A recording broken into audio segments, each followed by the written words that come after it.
Well, good morning. Good morning. It's a beautiful morning this morning. It may get windy, but right now it's pretty nice out there. It's good to be here to worship the Lord. It is good. I know I was forgetting something. One of the things I forgot to say is that the state of Texas has determined that I need additional education.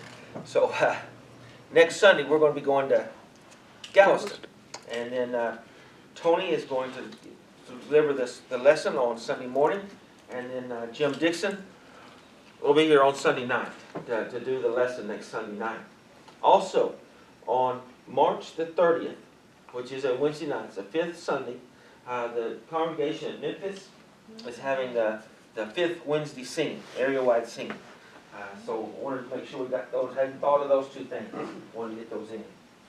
But we are glad everyone is here today, and I liked Jimmy's prayer, and we haven't given up yet. I like that. We haven't given up yet. We haven't given up yet on the rain, and we haven't given up yet on God. We just haven't. And I like that. But we have not given up yet. Thank you to remember that. And we've been studying John. And last week we were in chapter 10, which is the passage about the Good Shepherd. And we've seen a pattern as we've gone through John that Jesus will do something. It may be a miracle or it may be something else. But then he'll give us a teaching about it. The miracle happens first, and then there's a teaching. He healed the blind man, and then when they didn't understand, he gave them that lesson on the Good Shepherd. And now as we get to chapter 11, we will not only hear about it, but we will see that lesson illustrated by Jesus. As we have him at the end of chapter 10, it tells us that the Jews picked up stones again to stone him. Jesus answered them, I have shown you many good works from the Father. For which of them are you going to stone me? The Jews answered him, It is not for a good work that we're going to stone you, but for blasphemy, because you, being a man, make yourself God. So he is there in Jerusalem, and they're getting ready to stone him. And it tells him that he goes and he leaves Jerusalem, and he goes across the Jordan and begins to teach there. And again they sought to arrest him, but he escaped from their hands. And when he goes across the Jordan, east of Jerusalem, he again has his teaching, and he has people that are listening to him, and he's having success with his ministry all the way through. We've seen this before, that sometimes when Jesus has things going so well, then he changes and does something else. And that's what we're going to see again in this one. In chapter 11, we see a story of how three people that it tells us that Jesus loved, Mary, Martha, and their brother Lazarus, are having problems. Lazarus is sick. And so Mary and Martha send word to Jesus saying, the one whom you love is ill. And we all had those calls. When we get that call in the middle of the night that someone is ill or someone has died. And those are not good ones to get. I remember 4 years ago in March, I got the call from Angela. It was about 6 o'clock in the morning that Mike has had a heart attack. And he's dying. And he never got out of the house. That was a hard one to get. But I got to tell you, it's also hard to make those calls. I've made them. Angela's made them to me, and I've made them to Angela. I know we've all been through that, to say that someone has died. And that's also a hard one to make. This is an experience that is tough. But it says that Jesus got that message, that the one whom you love is ill. And when we got that call on that Saturday morning, Mike had a heart attack. We loaded up and went. And that's what you do. You don't know what else can you do. You load up and go. But the Bible tells us that Jesus didn't right away. That he delays for 2 days before he goes. And then he tells his disciples, let's go. We're going to go back to Judea. And we're going to go back and we're going to check on Lazarus. And they say, that's crazy. That's crazy, Jesus. You just left. You just left because they want to kill you. They want to stone you. If you go back, you know what's going to happen. And that's when Jesus, he makes a statement that I think we want to read. And we're going to go here in verse 9. And this is in chapter 11. Jesus answered, Are there not 12 hours in the day? If anyone walks in the day, he does not stumble, because he sees the light of this world. But if anyone walks in the night, he stumbles, because the light is not in him. And after saying these things, he said to them, Our friend Lazarus has fallen asleep, but I go to awaken him. And the disciples, they all said, Well, Jesus, if he's fallen asleep, that's good. If he's sick and he's sleeping, he can get healed. And Jesus says, No, that's not what I meant. Lazarus has died, and we're going to go. And we have this moment that we know what's going to happen when he goes back to Jerusalem. We've read the end of the story. We know what happens. And we know that Jesus knows what's coming. We know that he knows that when he sets his face to Jerusalem, he's going, and they're going to capture him, they're going to arrest him, they're going to put him on a cross. And he knows what's coming. But so do the disciples. So Thomas, called the twin, said to his fellow disciples, Let us also go, that we may die with him. You know, Thomas many times kind of gets a bad reputation. We would call him Doubting Thomas. Because when Jesus reappears to his disciples after he arises from the dead, Thomas isn't with them. And Thomas says, I will not believe unless I see his thorn, the nail-marked palms. We see his wound in his side, the wound in his hands. And so we call him Doubting Thomas. But when we read this, that Thomas says, Let us also go, that we may die with him. And he does. He does go. That makes us think a little bit. And here it is, that Thomas is willing to go with Jesus, even though he's expecting to be killed. When we looked at that good shepherd, Jesus teaching about the good shepherd, one of the things he says is, My sheep know my name, and I know their name, they know my voice, and the good shepherd lays down his life for his sheep. And then we see in this one, as he knows that they're looking to kill him. The leaders in Judea are looking to kill him.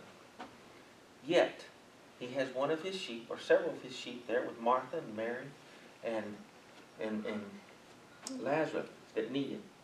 And so he goes, even though he knows what's going to happen. And I think that's one of the things we see here, is Jesus is illustrating that good shepherd passage, that the good shepherd lays down his life for his sheep. And so he goes. He goes back to Judea. He goes to the city of Bethany, which is 2 miles from Jerusalem. Not very far. It's like walking out to the house, the old home place. Not that far.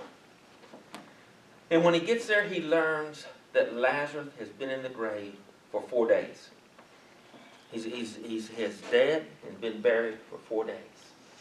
And first of all, we see that Martha comes to him. We see this, and what she says is, she says, Martha said to Jesus, Lord, if you had been here, my brother would not have died. And then when Mary, her sister, sees the Lord, it says, Now when Mary came to where Jesus was and saw him, she fell at his feet, saying to him, Lord, if you had been here, my brother would not have died. And the other people that are there, the other people that are visiting with them, but some of them said, Could not he who opened the eyes of the blind man also have kept this man from dying? They all said to Jesus, If you had been here, you could have done something. You could have helped Lazarus. And we have been in that situation. Either ourselves or somebody has said to you, if you had been here, this wouldn't have happened. If you hadn't been out doing something else, this wouldn't have happened. Or maybe we say, God, why weren't you here? Why aren't you here? This wouldn't happen if you were here. And I think it's a very common human complaint that we say to one another, you should have been here. And sometimes they may be right. Maybe we should have been there. I know of times when I think that just someone being there would have made a difference. And they weren't there, and bad things happen. I can think of myself sometimes. Maybe not somebody dying, but that just because I wasn't there when I should have been, I could have made a difference. And so that's what we feel like. And we look at the world around us, and sometimes we say, God, where are you? Where are you when we have bombing of schools and bombings of hospitals, and we have evil in the world? Where are you? And we ask that. And that's okay, because God can handle our questions. He can handle it. And that's what's happening here. It's over and over. They say, where are you, God? Why couldn't have you been here? But we say that one of the things is that Jesus said to her, says that, don't worry, I'm going to take care of Lazarus. Jesus said to her, I am the resurrection and the life. Whoever believes in me, though he die, yet shall he live. And everyone who lives and believes in me shall never die. Do you believe this? This is what Jesus says to Martha. When we look at this question that Jesus poses here, we see that we all believe in the resurrection. We all have an expectation of eternal life. We see that promise of life after death with Christ and with God. But one of the things Jesus is saying here to Martha is that I'm pulling all that in. It's not just after death. It's not just in the afterlife. It is now. I am life. I am life. And if you believe in me, you shall never die. Even though we know our physical death is there, he has promised us life at this time. And then we see Martha's response. She said to him, yes, Lord, I believe that you are the Christ, the Son of God, who is coming into the world. And that is quite a statement that Martha makes there. And one of the things we know is that in the next chapter, because again, we've read ahead, we've read this before, that Martha and Mary and Lazarus and Jesus are all at Martha and Mary's house. And Martha is busy trying to get this meal together. And Mary is sitting at Jesus' feet. And Martha comes to Jesus and says, why don't you tell her to help me? She's being lazy. And Jesus reprimands her and says that Mary has chosen the better part. It's better to listen to Jesus than it is to prepare food. And so sometimes we give Martha kind of a bad time. And we actually have someone that we know that we call Martha. Because she works all the time, and she's a good cook, does a lot of work, always doing things. And because she's always doing things, we call her Martha. But we sometimes think that Martha, of the two sisters, has a problem. But we look at this statement. Yes, Lord, I believe that you are the Christ, the Son of God, who is coming into the world. And we see that confession. That we see that's one of the first confessions that he is the Son of God that we find in this book of John. And we see Martha saying it. So sometimes, just like we don't want to judge Thomas too harshly, we don't want to judge Martha too harshly either, because she had pretty good statements to make, pretty good beliefs to put forward that we want to have. And we see this, that when we see that Martha and Mary are crying and are in grief, that it tells us that Jesus was deeply moved in his spirit and greatly troubled. And he said, it tells us that a couple of times. Deeply moved and greatly troubled. Some translations may even say that Jesus was very angry. That we see this vision of death, this vision of grief. These people who are suffering is something that Jesus feels. It's not just that he sees it. He's not some impersonal heavenly being that just looks down and says things and does things. But he is deeply troubled with our grief, and he is there with Martha and Mary. I think it also interesting that when we look at this, we see that there are Jews there from Jerusalem have come out to be with Martha and Mary in their grief. And I think that sometimes we think of the Jews in John are all bad. And they certainly do. Some of them do some bad things. We know that. But let's not forget that they're also here to support a grieving sisters at the loss of their brother. And they're there on the 4th day after burial. And we look back in chapter 2, we have the marriage at Cana. And they're there, we think we learn that sometimes weddings in the 1st century lasted for a week. And we see here that on the 4th day after burial, the people are still there with Martha and Mary, still with them in grief. I think sometimes we can learn a little from that. And sometimes our community, and I'm one of the worst, is that Or we want to be there for a minute and then we're gone. We want to be there for just a little, show our support and show our love, and which is good, but then we're gone. And we forget sometimes that grief or happiness or joy, whichever emotion it is, may go on longer than we want to appreciate. I think particularly in grief sometimes, we want to appreciate those things can go on longer than we sometimes think. But the people are there, and I think we need to appreciate that. But Jesus is there, and he is greatly troubled and deeply moved. And then he says to them, "Where is he?" And what they say to Jesus is, "Come and see."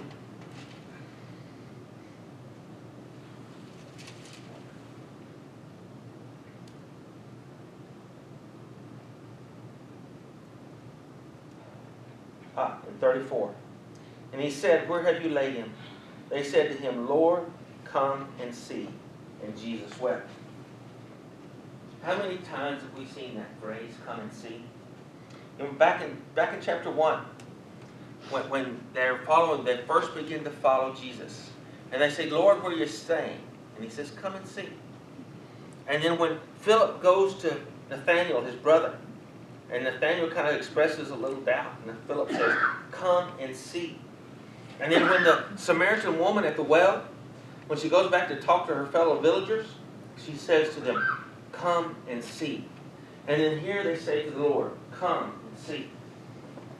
And I think one of the things we have here is this "come and see" phrase that we see over and over in the book of John. It's not just talking about looking. It's talking about come and experience what we have. Come and learn from the Lord. Come and see is see what we have. Experience it, live it, be part of it, participate in it. And we see Jesus making that offer. Come and see. We tell him to come and follow me. It's not just something that we learn up here. It's something that we must experience. And then we see the people at the death of Lazarus saying to Jesus, "Come and see." And he's deeply moved and he wept. And I think that same principle applies. As Jesus, the creator of the universe, has chosen to come and be human. And the humans are telling him, "Come and see the grief that we share. Come and see the emotion that we have." And Jesus does. He doesn't just come to earth to do miracles and to spread a little word around. He comes to be one with us. And that includes experiencing grief at the loss of a good friend or someone he loved and seeing them in the tomb. But then he also says at the tomb, "Lazarus, come out." And Lazarus raises from the dead and he comes out of the tomb. Is that when we go back to that again, to that good shepherd analogy, that good shepherd story, the sheep know his voice and he knows their name. And when he calls them by name, they come forth. And we see that as it happens. So we see that Jesus experiences grief, he experiences anger and disturbing. And it reminds me in Hebrews, it tells us, "For we do not have a high priest who is unable to sympathize with our weaknesses, but one who in every respect has been tempted as we are, yet without sin." And we see that as Jesus has gone through grief, Jesus has gone through pain, Jesus has gone through temptations, and he understands where we are in life. He knows where we are, so that when we have problems, that when we have things that we can't handle on our own, we all have those, that Jesus is there because he understands. He's been there before us to appreciate what we're going through. One of the things we have, but God, being rich in mercy because of great love with which he loved us, even when we were dead in our trespasses, made us alive together with Christ.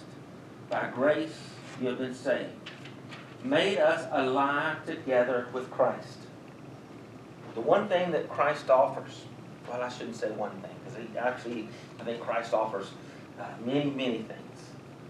But he offers us life and life abundant. It's not just a set of rules. It is life.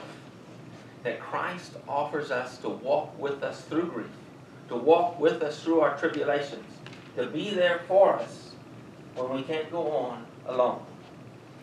You know, one of the things, I know that Now, on the 17th, we are celebrating, of course, a birthday on the 17th, but also it is called many times St. Patrick's Day, and I don't really know why. I'm sure maybe it's his birthday. But this is a prayer attributed to Patrick, and I don't know exactly why, but it is. And this is his prayer.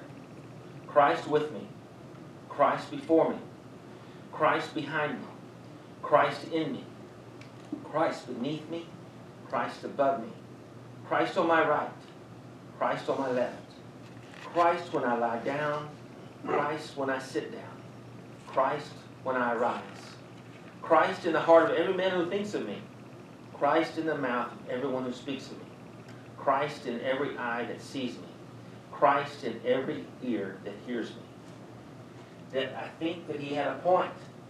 That if we have Christ in our minds, if we have Christ on our lips, if we think of Christ whenever we get up or whenever we sit down, that is what we have if we have life.